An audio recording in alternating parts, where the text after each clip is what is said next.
بسم الله الرحمن الرحيم. عن أنس بن مالك أن رسول الله صلى الله عليه وسلم خرج فرأى قبة مشرفة فقال: ما هذه؟ قال له أصحابه: هذه لفلان رجل من الأنصار. الحدیث رواہ ابو داؤد۔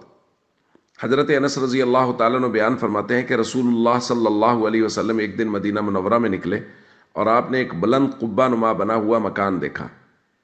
آپ نے پوچھا: یہ کیا عجیب طرز تعمیر ہے اور یہ کس کا ہے؟ صحابہ کرام نے بتایا: یہ فلاں انصاری صحابی کا ہے۔ نبی پاک صلی اللہ علیہ وسلم واپس تشریف لے آئے۔ حتیٰ اذا جاء صاحبها رسول اللہ صلی اللہ علیہ وسلم، جب اس مکان کے مالک صحابی نبی پاک صلی اللہ علیہ وسلم کی خدمت میں آئے، یسلم علیہ فی الناس، اور انہوں نے سلام کیا تو اعرض عنہ، حضور نے ان سے اعراض کیا۔ حتیٰ عرف الرجل الغضب فیہ والاعراض عنہ، تو انہیں اندازہ ہو گیا کہ نبی پاک صلی اللہ علیہ وسلم کسی بات سے غصہ ہے۔ فشکا ذلک الی اصحابی، انہوں نے اپنے ساتھیوں سے ذکر کیا کہ حضور کسی بات سے غصہ ہے اور مجھے اس بات کا پتہ نہیں ہے کہ وہ وجہ کیا ہے۔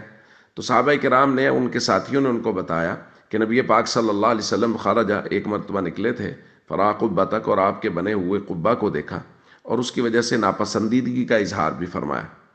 فرجع الرجل الی قبتی، صحابی اپنے قبہ کے پاس آئے، فہدمہ، اس کو گرایا، حتی سواہا بالارض، یہاں تک کہ اس کو زمین کے برابر کر دیا، اور واپس آ کے حضور کو یہ بتایا بھی نہیں کہ جی وہ آپ کو قبہ پسند نہیں آیا تھا نا، میں نے گرا دیا۔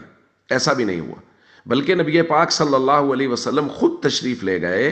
فخرج رسول اللہ صلی اللہ علیہ وسلم ذات یوم، ایک دن حضور خود تشریف لے گئے، فلم یراہا، اور حضور نے دیکھا قبہ موجود نہیں ہے، تو ما فعلت القبہ، حضور نے پوچھا وہ قبہ کا کیا ہوا؟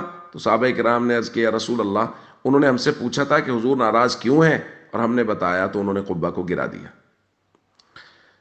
دوستو، یہ ایک واقعہ ہے، اور اس میں آپ صحابہ کرام کا طرز عمل دیکھیے کہ نبی کریم صلی اللہ علیہ وسلم نے جس چیز کو ناپسندیدگی کی نظر سے دیکھا اور ناپسندیدگی کا اظہار فرمایا، صحابی نے اس چیز کو فوراً جا کے گرا دیا، اور حضور سے یہ پوچھا بھی نہیں کہ یا رسول اللہ، آپ نے ناپسندیدگی کا اظہار کیا ہے تو اس چیز کو رکھنا مکروہ تحریمی ہے، تنزیہ ہے، حرام ہے، نہیں، بس اللہ کے نبی کو ناپسند ہے تو بس پھر یہ سوال کیا ہے کہ یہ کیا ہے۔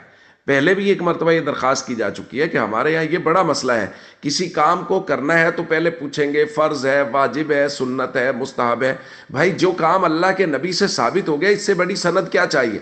اور جس کام سے رکنا ہے اس کے بارے میں پوچھیں گے مکروہ تحریمی ہے، تنزیہی ہے، حرام ہے، کیا ہے، مطلب کوئی نہ کوئی گنجائش بن جائے۔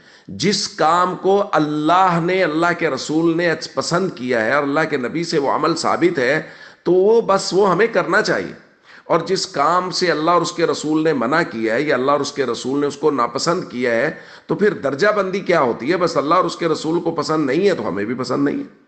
تو ہم سب کو صحابہ کرام کی طرح دیکھنا چاہیے کہ ان صحابی کے پیسے لگے ہوئے تھے، ان کا خرچہ ہوا تھا، ان کو پسند ہوگا مکان، لیکن جب پتہ چلا کہ اللہ اور اس کے رسول کو پسند نہیں ہے، گرا دیا۔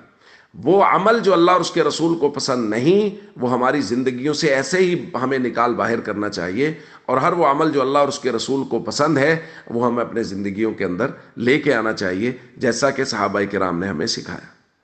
السلام علیکم ورحمۃ اللہ وبرکاتہ۔